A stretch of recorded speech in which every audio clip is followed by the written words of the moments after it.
Fifth aliyah of Parashat Mishpatim, a very famous pasuk. Ki hashochad, the bribe, ya'aver enei chachamim, v'salef divrei tzadikim.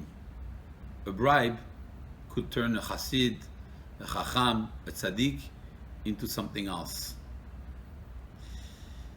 It goes very far. Our chachamim were extremely careful with that. If somebody opened the door for a chacham, say, I'm pasul, I cannot be your dayan anymore. So careful they were with not being bribed, even a small thing. One would think that we're talking only about the dayanim, about judges that have to be very careful when they judge, to be very specific and very exact. Some chachamim used to cover their eyes when they were judging people in order not to be bent one way or another.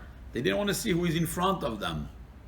But our commentaries tell us that this does not only talk to chachamim who are dayanim, to people who are judges, but to everyone. A bribe could be very destructive. The Gemara in Masechet Sanhedrin tells us, see how far it goes. A king cannot be sitting on a bedin to decide Ibur Hashanah, to decide if there's going to be a second Adar like this year. Why not?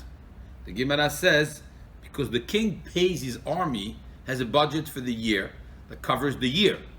So he would be tempted to pay, since it's the same amount of money for 12 months and it would be for 13 months, he would be tempted to push for an extra month. That way he doesn't have to disburse more money that year, because it's the amount of money allocated for that. Because of that, the king cannot be, talking about Ibur Hashanah.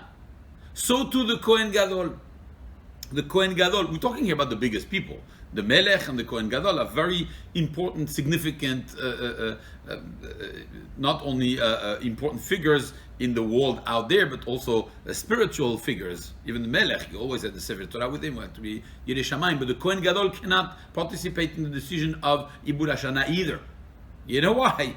It says because if he pushes, he would want to have a shorter year, because if he pushes of 1 month, then on Yom Kippur, it's going to be later into the winter, going into the winter. He doesn't want to dip in the mikveh that is very cold. Because of that, he could be bending his decision. See how vulnerable people are.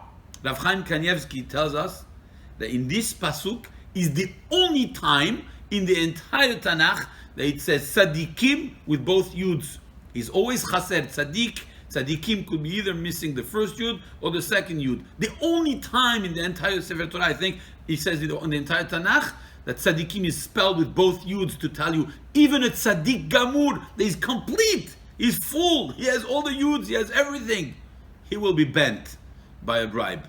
We got to be very careful when we owe a favor to someone to not, bend our mentality, our things, and take sides, etc., even if we are not judges.